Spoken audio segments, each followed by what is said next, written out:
Om. Welcome you all.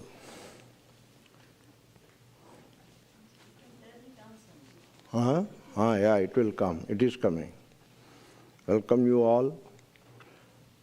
The first and third Sunday students of Gita into the Gita Sara verse, which is part of the ongoing course, just like in our last meeting. Is it okay? If you remember, last meeting we have done 13.1, which happens to be the second verse of Gita Sara. And now we will do 13.2, which is the third verse of Gita Sara. Okay? Of course, this is not necessary anymore.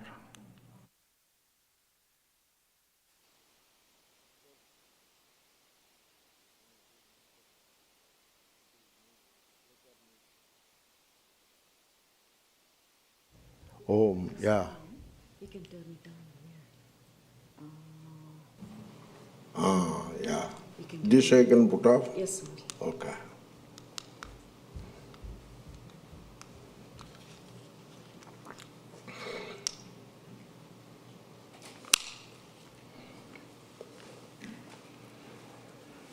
Om Shri Gurubhyo Namaha Harihi Om Shruti Smriti Purya Alayam Karunalayam Namami Bhagavatpada Shankaram Lokashankaram Kshetragnan Mam Vidhi Sarvakshetreshu Bharata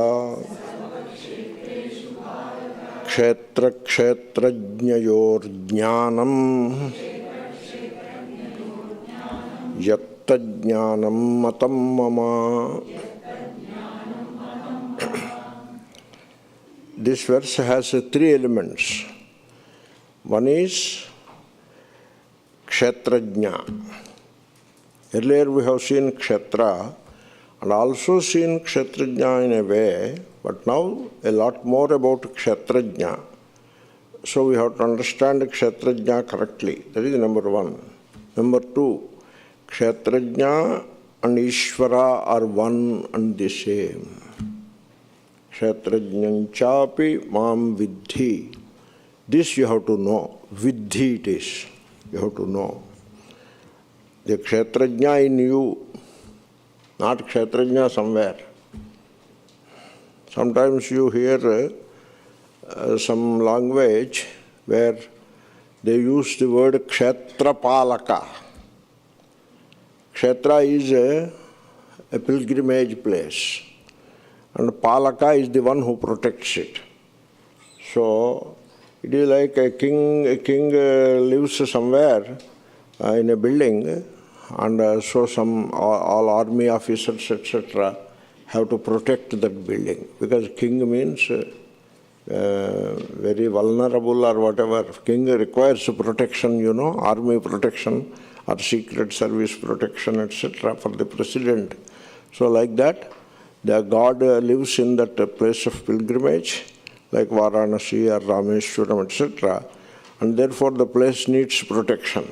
Place needs protection, or maybe God himself needs protection. Okay? Therefore, a few people are appointed to protect the God. They are called kshetrapalakas. Sometimes there is only one kshetrapalaka who protects the God. That is all a different story, okay? Just the word kshetra should not take you from here to there. This is Gita. Here, kshetra doesn't mean a place of pilgrimage or any such thing. Your body-mind is the kshetra. We have seen that. And we have to see what is kshetrajna. To some extent we have seen, we will see it further.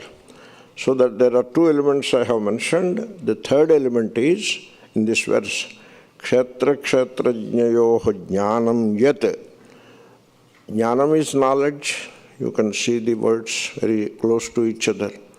Like jnanam, in English it becomes knowledge. Don't you see that? Very similar. Therefore, knowledge. Jnanam is knowledge. And yat jnanam, tat jnanam. That is what he says. Yat kshetragnayor jnanam, tat jnanam mama matam. So Sri Krishna is now introducing a different kind of jnanam, not the routine jnanam. If it is the routine jnanam, then he should not say, or he need not say, in my opinion, jnanam means the understanding of kshetra and kshetragna alone. That means in the popular parlance, there is the word knowledge, which means something, and here we are not talking of that kind of knowledge. We are talking of a different kind of knowledge. Knowledge is not something unknown to us. We all know what is knowledge. We need knowledge to communicate with each other. Like even to talk with each other, we need to know the language. Then only we are able to communicate. And so such a very simple thing as communication between two people, starting from there, you go to the flying of an aeroplane. A pilot flies the aeroplane. He needs knowledge. So starting from the smallest to the biggest, we need knowledge. Like you want to build a bridge, of course you need knowledge. And you want to make a lovely house. People want to make wonderful, beautiful house and all that. So of course you need knowledge. Then in America is known for great roads. And so you cannot construct great roads without knowledge. Then we generate electricity, which requires knowledge. Then medicine. We have to help the person with medicine. For that, one needs knowledge. So we need knowledge. We must have knowledge. But I gave a half a dozen examples. In all these cases, knowledge is nothing more than information. You see, already the word knowledge has to be noticed carefully. The information, we call it knowledge. We say Google Guru. So Google is the Guru. What means he imparts knowledge to us. Now, do you want to call the Google Guru as source of information or source of knowledge? Which way you want to call it? Probably as information. But Google won't call it information. Google calls it knowledge only. You know that? I read a statement some time back that this is the time, yuga, eon of knowledge. Industrial Revolution, it is the eon of mechanical engineering. That is Industrial Revolution. Then came the eon of electricity. That is the second. So from mechanical to the physical. Mechanical is physical. Electricity is energy. So we have taken a big leap there, from mechanical to electrical.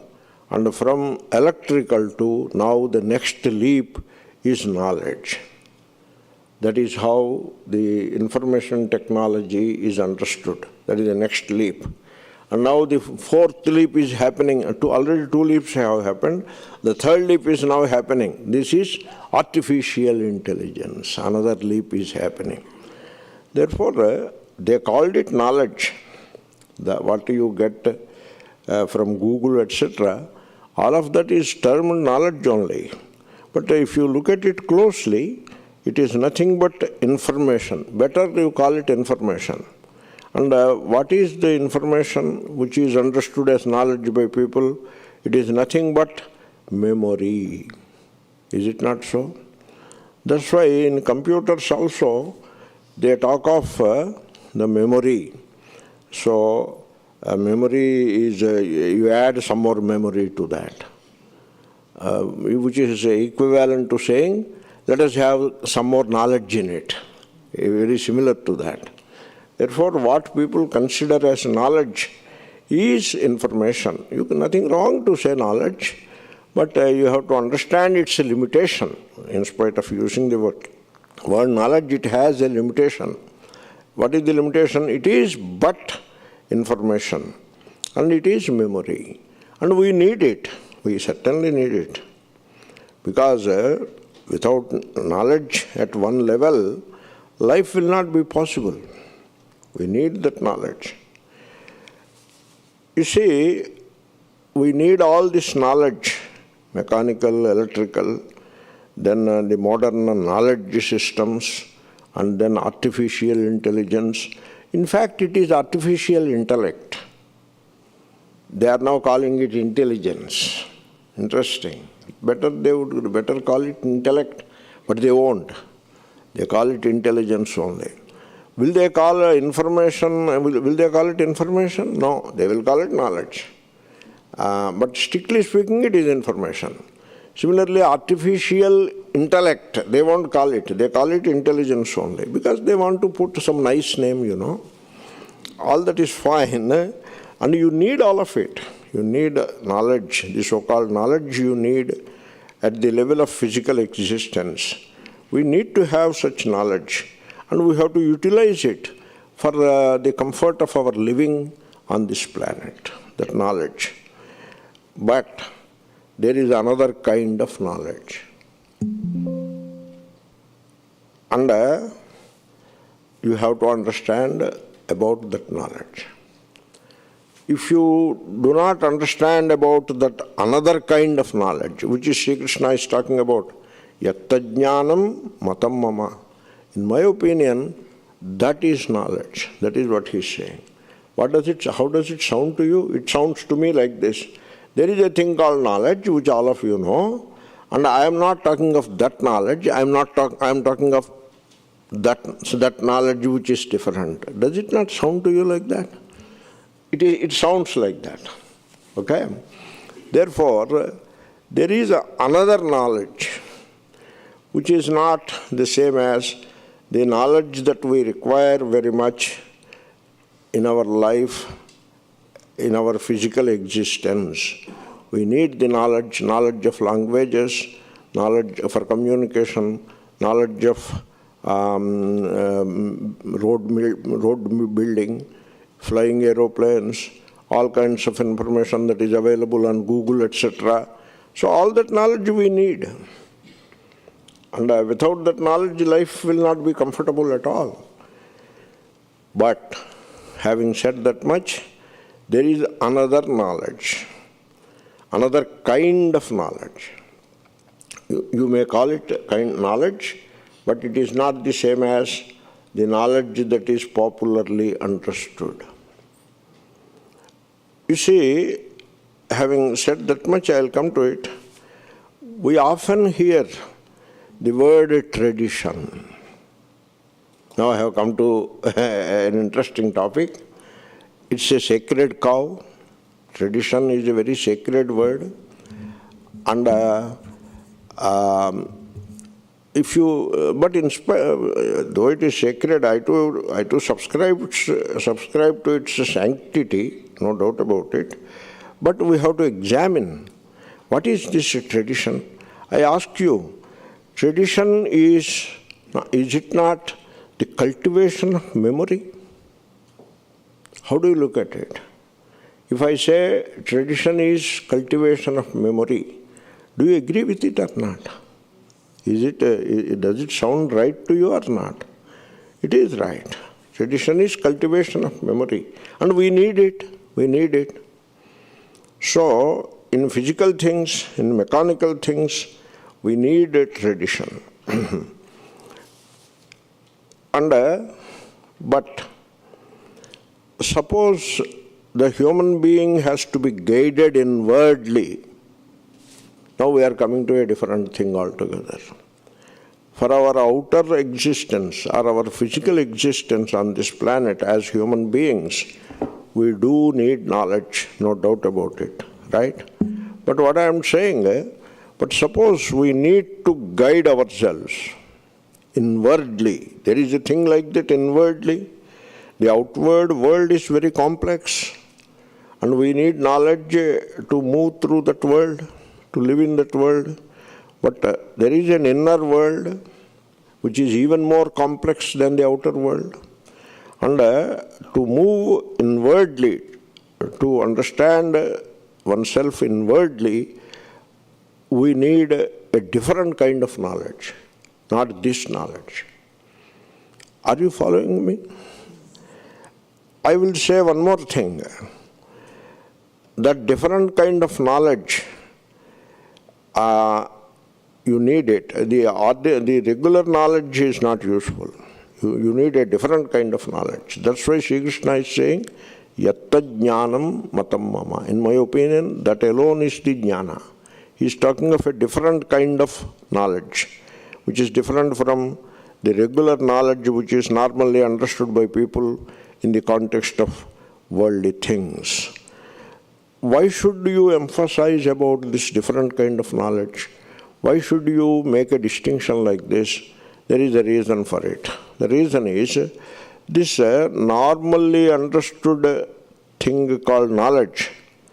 If you do not understand it for what it is and do not notice its limitation, you have to understand its limitation. Now it is made sacred by calling it tradition.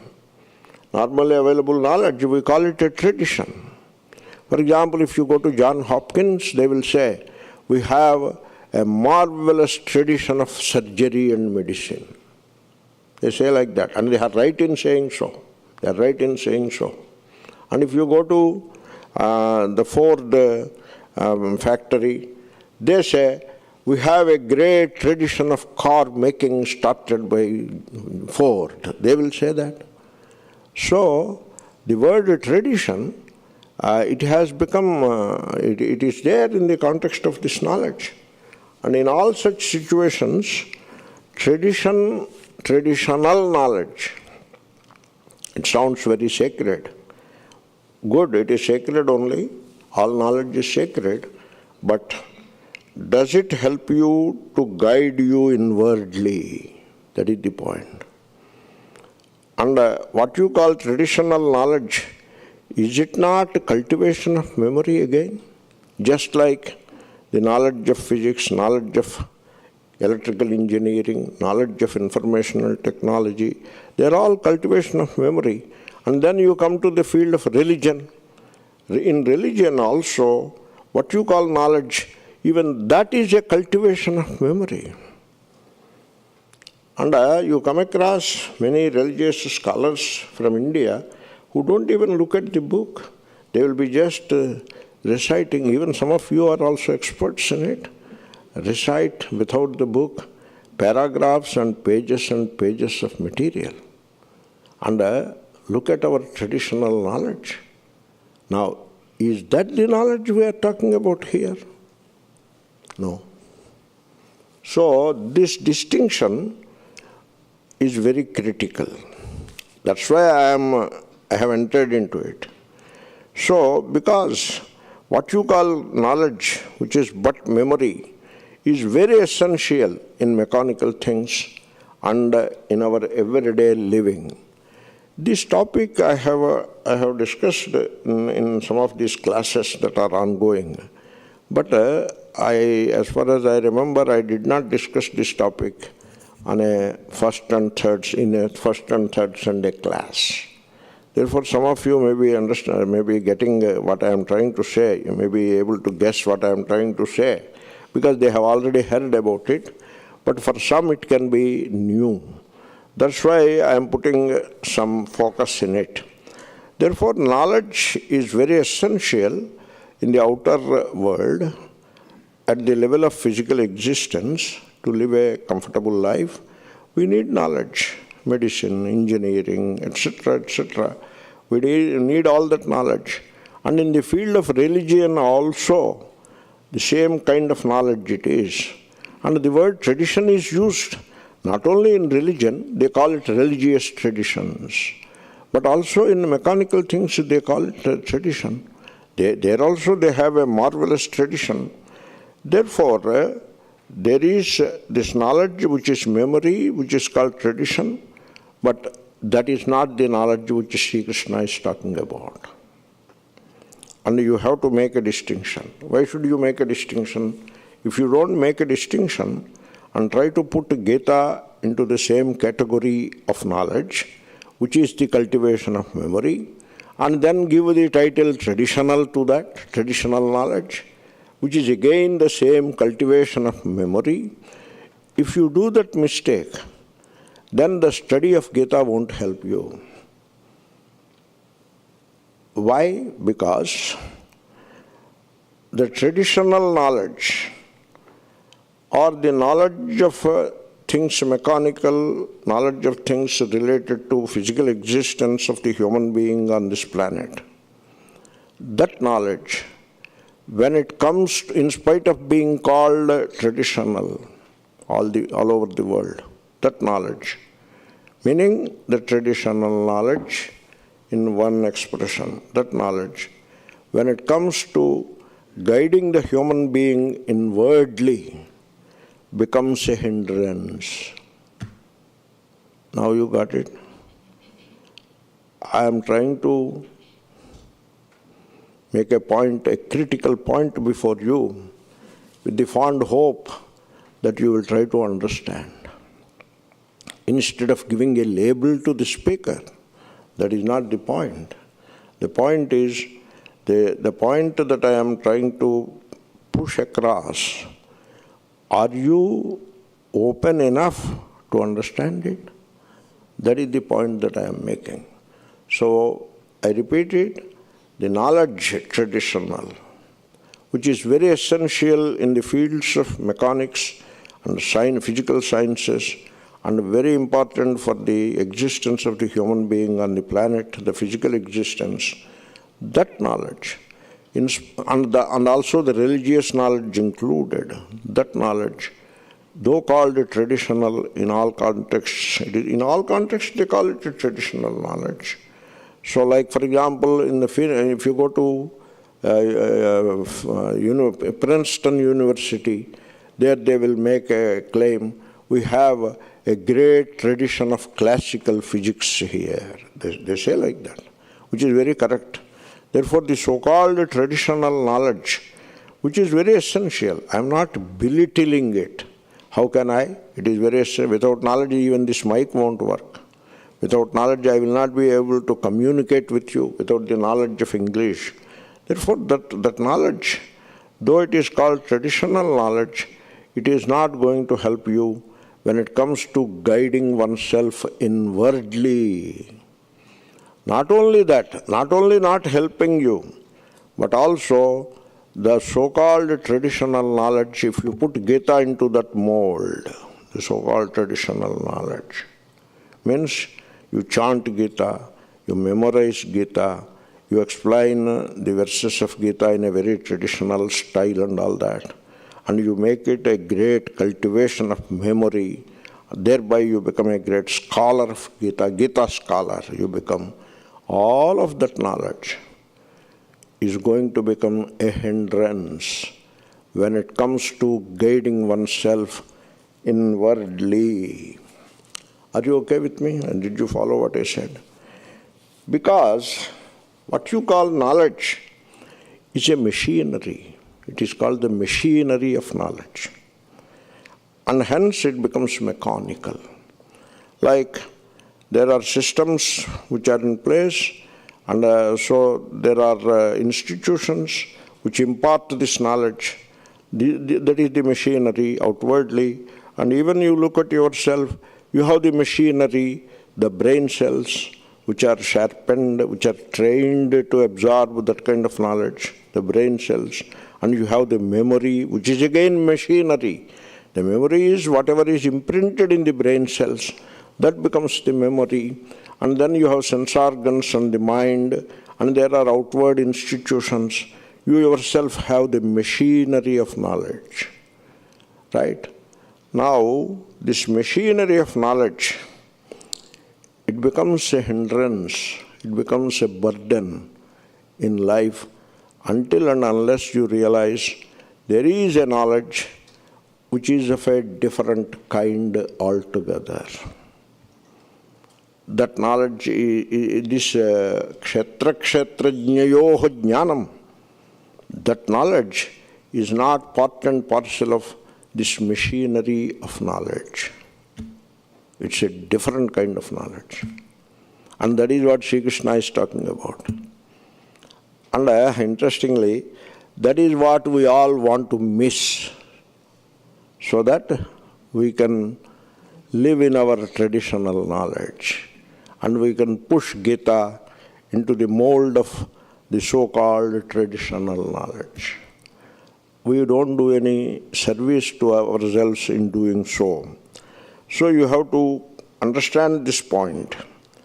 So when it comes to discovering the real, you have to discover the real, and that you have to do within yourself. The real is not outside. It is inside as well as outside. But you have to start with yourself and discover the real, the supreme, or the God, if you will, in yourself. You have to discover the God in yourself. And that you cannot do with the help of this machinery of knowledge. And the traditional knowledge, the so-called, is not going to help anybody in the discovery of the Supreme in oneself. Therefore, let me say this, knowledge, which is the cultivation of memory, is useful and is necessary at a certain level, but at another level, means at the level of understanding kshetra and kshetragna in myself, at the level of discovering the real in myself, at that level, this machinery of knowledge becomes a hindrance and it becomes a burden. This distinction, so the distinction between the two, one, the knowledge called traditional, which is the cultivation of memory, is a burden and a hindrance when it comes to realization of the truth in oneself. That is that knowledge. And then there is a superior knowledge superior to that, which helps you to move inward, to look inward, to understand the complex inwardness of yourself, and to discover the real in yourself. That is a different kind of knowledge. And that knowledge, Sri Krishna calls it the knowledge of kshetra and kshetragna. That is a different kind of knowledge. So, you have to recognize the distinction between the two. You have to see the distinction between the two. If you cannot see the distinction between the two, and put every knowledge into the mold of cultivation of memory, and then call it a traditional, religious, etc., and make it sacred by giving some nomenclature to that, and thereby miss the whole point of kshetragnayoho jnanam, that if that the way the study moves forward, that doesn't help at all. And their knowledge, the so-called knowledge, can even become destructive, in the sense that you will think that you are a scholar of Gita, you have known this, you have known that, you are traditional, we are traditional people, and we know what Gita says. So this kind of conceit becomes the result. What can be more destructive than such conceit based on knowledge? What can be more destructive than that? Therefore, it is imperative on the part of students to see the distinction. Knowledge of the memory kind, which is considered, which is given the sacred title traditional knowledge, and then The knowledge that guides you inwardly, it's a different kind of knowledge. And here, Gitacharya is presenting not the machinery of knowledge. That's why, while studying Gita, we do not ask, what is your IQ? Because IQ is about the machinery of knowledge. That is not important here. We ask, do you have some dispassion in you in life? Some discrimination between real and unreal, viveka, and some dispassion towards the things of the world. Do you have that in you? That is needed for understanding the truth. That is the way we move forward. We do not ask about IQ. We are not like a Stanford mechanical engineering course where IQ is everything and it is the all-important thing. The scores are the most important thing. That is not the starting point here at all. Therefore, this distinction, are you on the same page as myself? Why are you looking at me? I am getting doubt, that's why. Do I appear to you like a crackpot? Good, thank you. God bless you. This distinction, you understand this distinction? I repeat myself because I don't want anybody to left out without getting this critical point. This distinction, to see where knowledge, in spite of being called traditional, is but cultivation of memory, great in the physical existence context, but a hindrance in the when you want to go inwardly, that knowledge. And then the knowledge of kshetragna, which Sri Krishna is trying to impart to the earnest students, this knowledge, they are two different kinds of knowledge.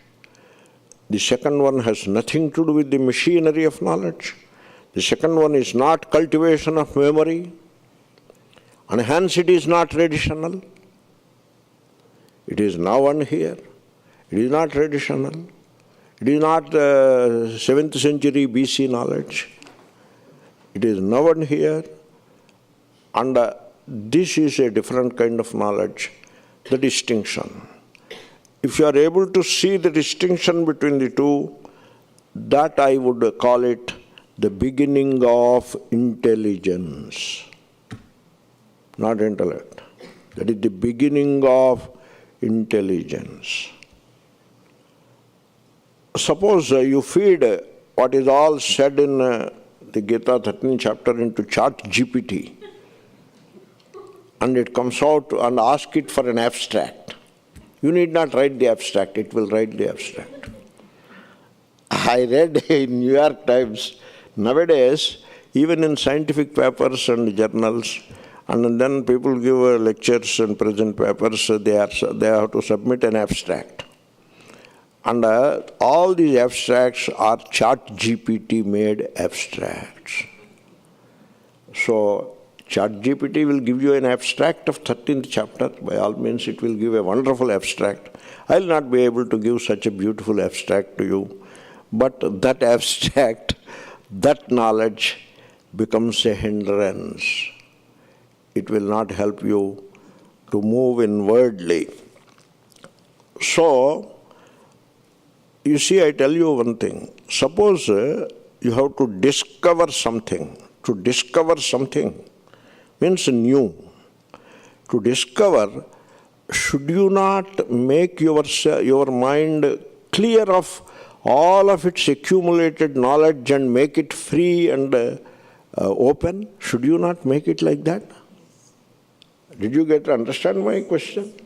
Or you have to keep all the traditional knowledge in mind, crammed with all that knowledge, which is information really, and then keep it going, because it is traditional starting from Newton onwards.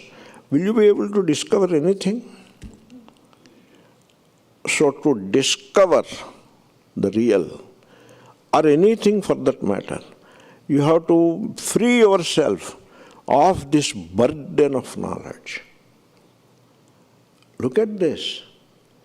So, on one side, I am highlighting the glory of knowledge of kshetra and kshetragna, but at the same time, I am trying to put the traditional knowledge, which is the cultivation of memory, in its place. Did you notice that? So, this is the difficulty.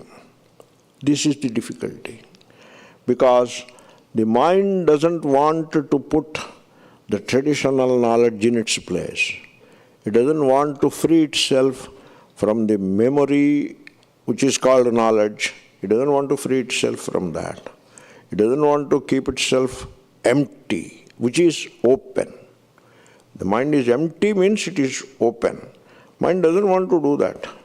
So, mind doesn't want to be quiet.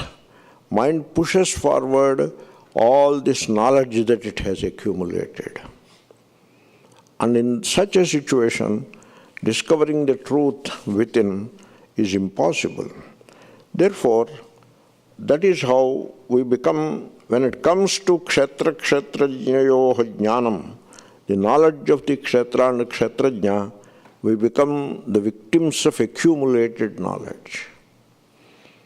So, that's why we go for the accumulated knowledge and we cultivate belief systems and then make things sacred, which are merely nothing but cultivation of memory, and thereby we are burdened with the machinery of knowledge and we lose that critical intelligence.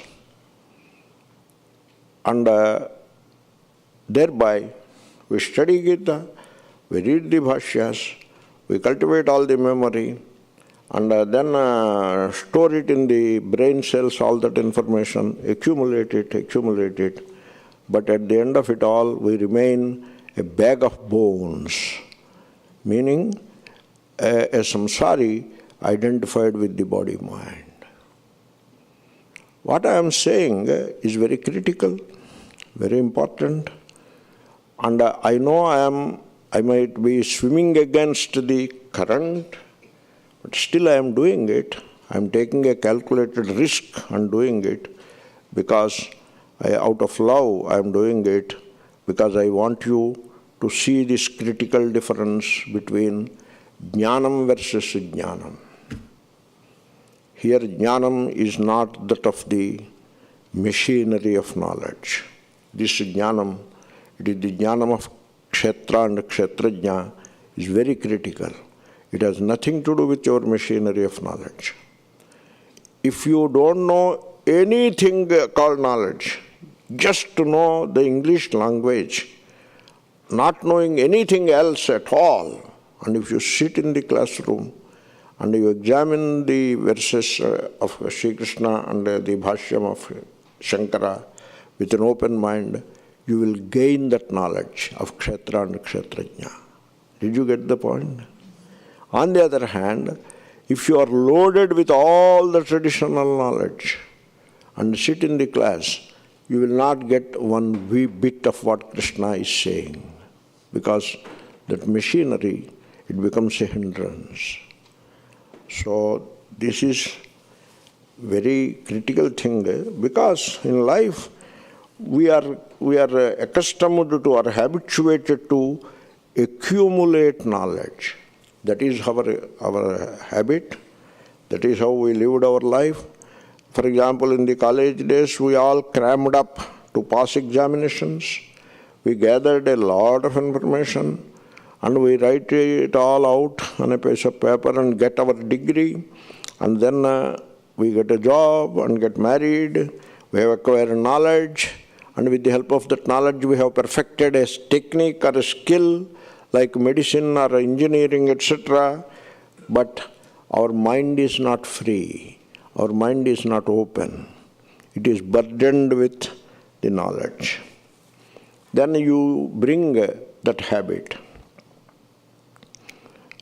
which made you a very responsible or very intellectual citizen of the society, that knowledge, which made you highly intellectual citizen of this society, and you bring it into the religious life. And there the same thing continues. You cram up some of the passages, and then whether you know the meaning or not, you cram them up, and they put them into chanting, and etc. Sometimes you may even end up knowing all the meaning of it, and then so you apply yourself to the so-called religious traditional knowledge, which is again accumulation of knowledge. You do that in the field of religion also. And then you come to Vedanta, you try to do the same thing here also. You got the point? We have a proverb in Telugu, the cow, mother cow is grazing in the field. The child cow will graze where else it will graze. It will graze in the field only. That's why we have taken knowledge as the cultivation of memory in our high school days to university days. We have taken knowledge as the cultivation of memory in our religious life also. And therefore you bring the same habit into Vedanta. And here you convert Vedanta into cultivation of memory and give it a sacred title, traditional knowledge. Thus, you have closed the door forever.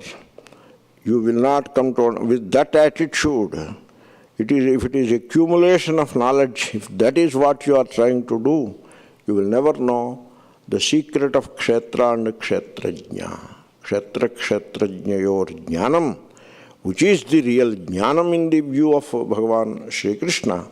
That jnanam won't fit into the so-called traditional knowledge thing. It won't fit into the machinery of knowledge. That is the second line. So, because we are burdened with the accumulated knowledge, and because we want to know the truth with the machinery of knowledge, and call it a tradition, in that situation, unfortunately, most of us miss that creativeness, that creative intelligence, which is needed to discover the truth of kshetra and kshetrajna.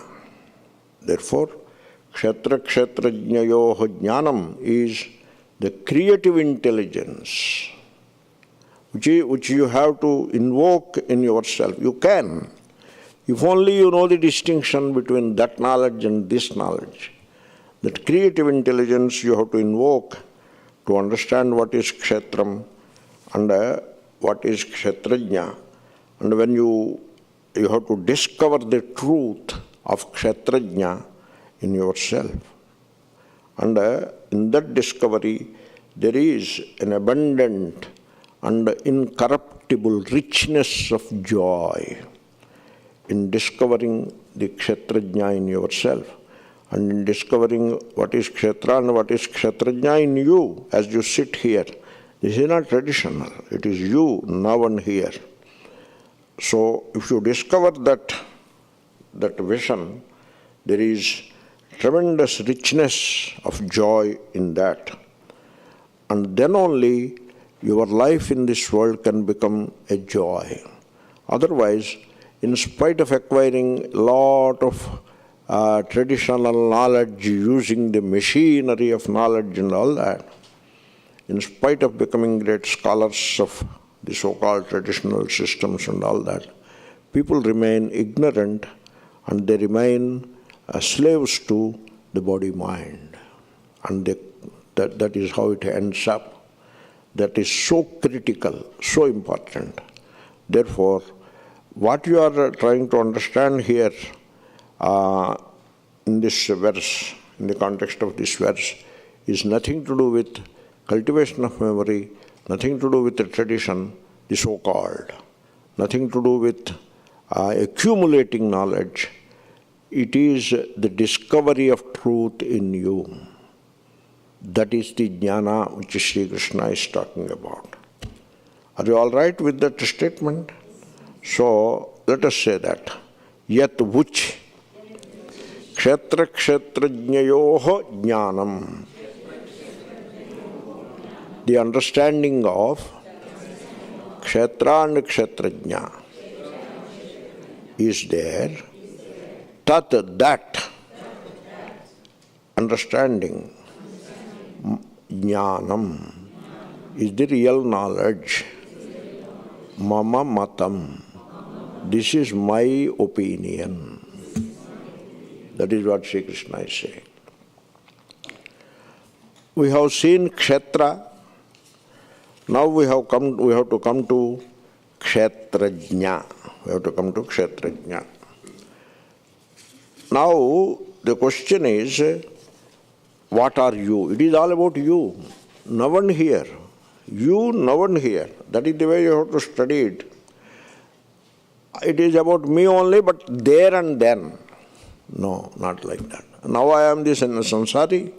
I am a father of children and all that. And I have a family and I have a bank account and all that. This is all real. But then there is something called Atma, etc., which is not now, which is then, sometime in the future. Not now, not here, there and then. That attitude is not going to help. You see, people want to believe that the spiritual, the Atma, is on the other side of the river. That is very convenient, you know. In Rishikesh, we stand on this side of the river, on the boardwalk we stand and look at Ganga. And then the other side of the river you can see. There are some small buildings there, and a mountain peak is there, and then there is a green forest there, and maybe a person or two, like an ant, he appears from this distance moving around. That is the other side of the river. So similarly, Atma, Brahma, the Kshetrajna, etc. is on the other side of the river. River meaning the flow of life. It is not the other side. It is this side. It is now and here. So Sri Krishna says, you understand about kshetrajna. What is kshetrajna? First understand what is kshetra. Kshetra is the physical body is kshetram. Okay. Kshetram is field. English translation field. But I will be using the word kshetram. The physical body, you look at yourself, there is a field here. Just like you keep a magnet here, suppose. There is a field, magnetic field around the magnet. Or if you have an electricity flowing in the wire, there is field, electric field around that wire. So what is the direction of the field, etc.? All those rules, etc. are there. So there is a field like that. Similarly, this body-mind is a field, kshetram. It consists of the body, idam shariram. So whatever you can point out as this is the field. Kaunteya kshetramityabhidhiyate. Whatever you can point out as this, idam. And also whatever is ever changeful, shariram, shiryate, constantly changing, all of that is kshetra. So let us account for the kshetra, the body, kshetra, the organs of action. Where will you put it? Kshetra. And the sense organs, these eyes, this eyesight, etc., these ears, this faculty of hearing, all of that comes under this, and all of that is changeful also, ever changing. You have to, when you go to the doctors, etc., they say, please check every 6 months, one time. The person is healthy and he has to check every 6 months, one time, right? He has to check, right? But there are 102 specialties. Neurologist, then ENT special, heart special, gut special, bone special. Like that, there are 102 specialties. Okay, take out more complex ones, take the basic ones. How many basic ones are there? Maybe some 20-30 basic ones will be there, right? And if for these 20-30, every 6 months you have to check up. Means you will be doing only that job. Every day you have to do some checkup or there. That today I have to check up my teeth, dentist. Tomorrow I have to meet the cardiologist. Day after tomorrow I have to go to the neurologist. And next day I have to go to the podologist. And then I have most important next week I have to begin the next week with the gastroenterologist. And then I have to go to the urologist. Every day it is consumed like that. So that's why whenever they say you check once in every 6 months, I feel funny about it. I'll do a namaskar and get out. Now I am out of the orbit, let me live my life. We will see when it comes to that later. Why so? Why you have to check up every 6 months? Why? Because the blessed thing, it is ever changing. Changeful, ever, constantly changeful, idam shariram. So the organs of action, the sense organs are changeful, and then the mind. What do you say about mind? It is this mind, and it is constantly changing. Okay? And then intellect, that is also changing. Intellect also is changing. So, you study some more, you accumulate more knowledge. And whatever knowledge you have accumulated earlier, you go on losing it. You forget. Memory, you lose it. And so you add some more, lose some, add some, lose some. A point comes when this machinery starts shaking. The machinery of knowledge, it starts shaking. And it doesn't function as well. And you get tired easily. You will not be able to understand even some basic things. So, therefore, even the intellect is changeful. That is also kshetra.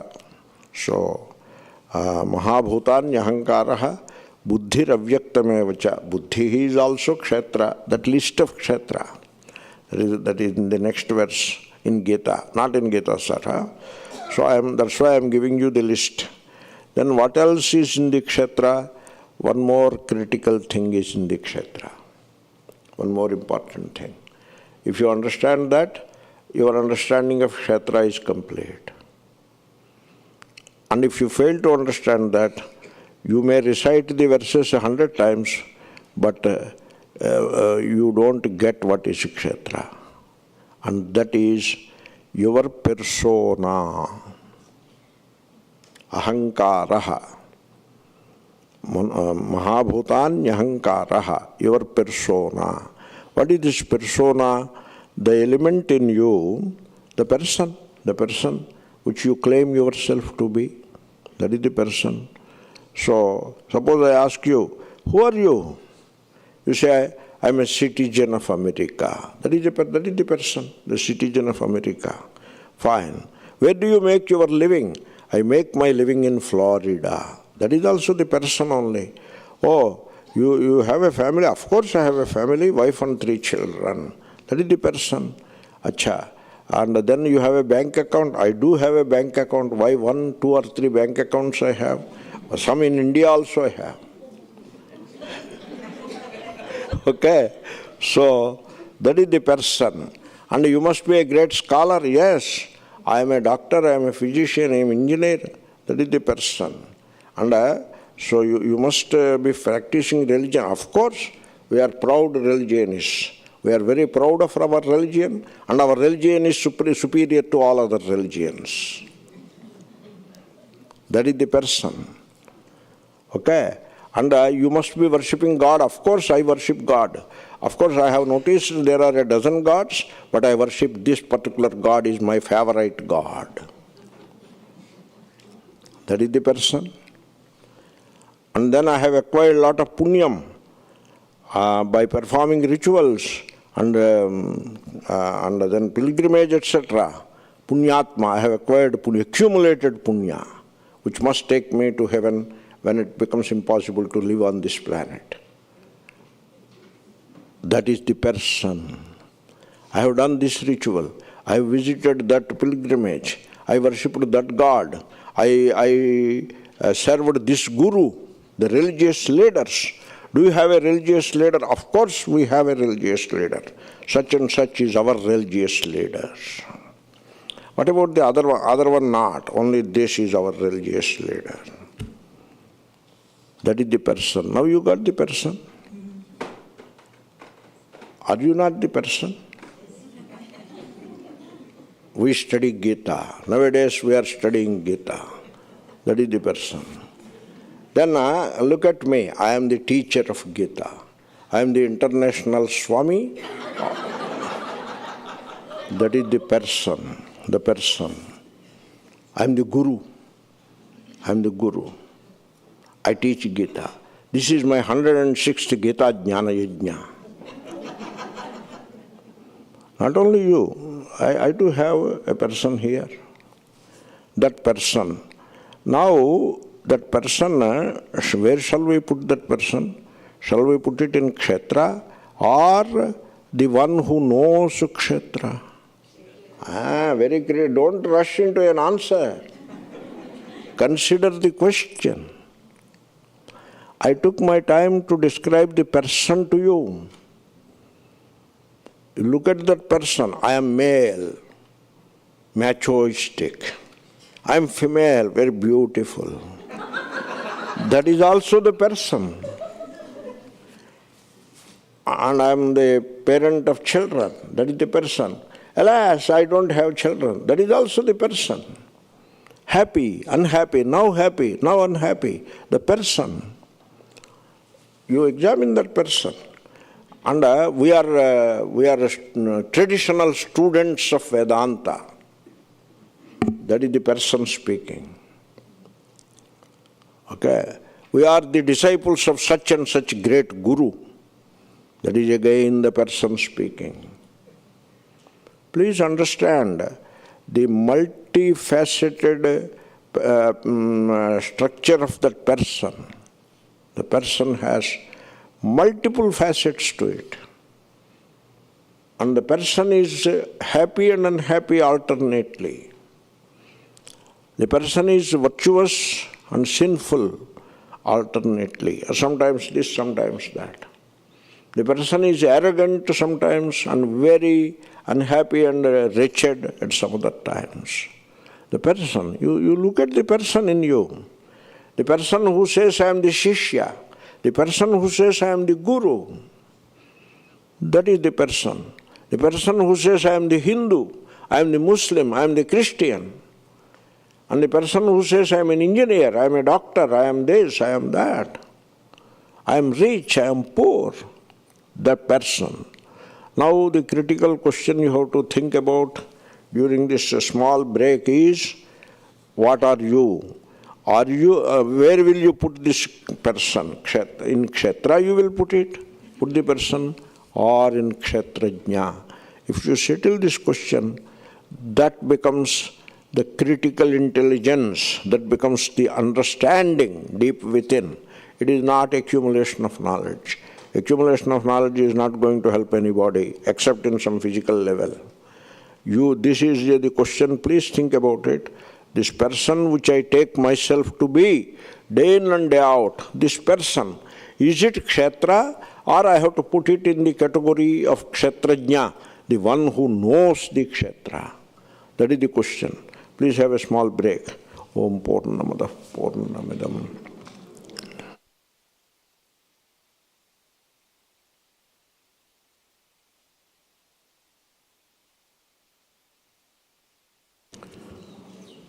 We will meet at 11:25.